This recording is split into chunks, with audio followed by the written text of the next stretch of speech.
Hey there, it's Jared Hamilton with the Hamilton Group at Cherry Creek Mortgage. Welcome to another edition of Java with Jared. Happy Friday, everybody, once again. Hope you guys are doing fantastic.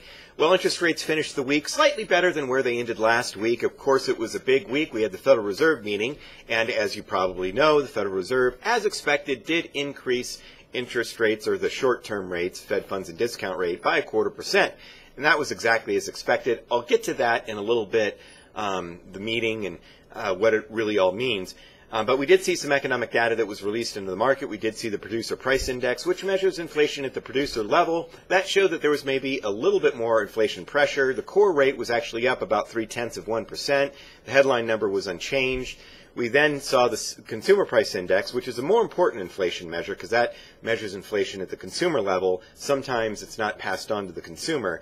And that was the case, actually. Consumer price index actually showed that it decreased about 0.1% on the headline number and actually on the core year over year. So that showed that the consumer price index inflation was under control. We also today did see housing starts and building permits come in, and it showed that maybe there's a little bit of slowing in starts and permits. Housing starts were down 5.5%, building permits were down 4.9%.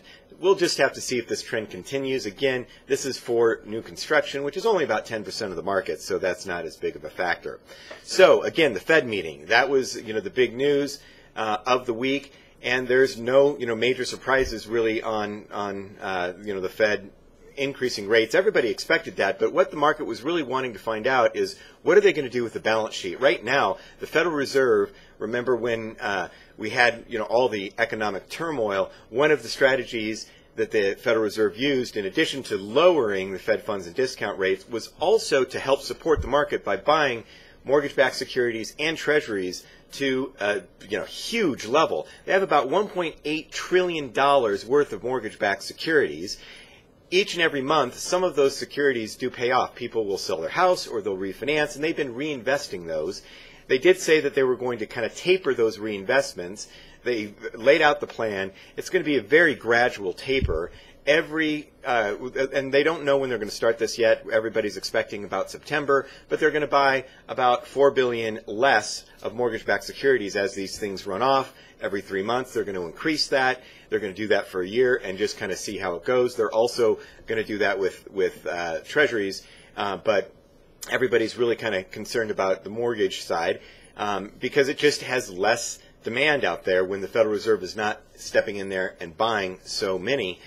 But this is a very gradual kind of way about doing this. So the market has liked that, and it's nice to know exactly what the plan is. The other thing, too, is that China has also announced that they're probably going to be buying more mortgage-backed securities because the Fed is stepping out. So that's going to maybe help take the place of the Federal Reserve. We'll see, if that really happens. But again, so far, it looks like a pretty gradual tapering of the runoff of mortgage-backed securities. The market likes that. Now, last week we were pretty significantly above the 200-day moving average, which was a good, and when prices are higher, that means rates are lower. So we were pretty significantly above that for most of the week, and then it tapered off towards the end of the week.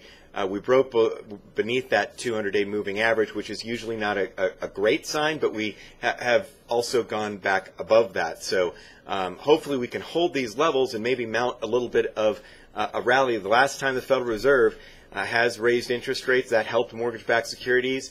The time before that helped mortgage-backed securities. So hopefully we'll see a bit of a follow-through here in the weeks to come after the Federal Reserve has made this move. They're not expected to do it again probably till September, so they're going to take the summer off and just kind of see what happens.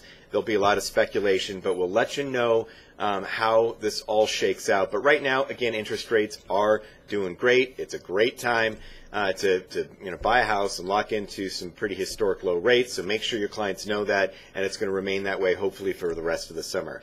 Thanks for joining me with Java with Jared. Hope you guys have a wonderful weekend. If you have any questions or clients need any help, if you're working this weekend, so are we, please give us a call. We'd be happy to help. We'll talk to you soon. Bye-bye.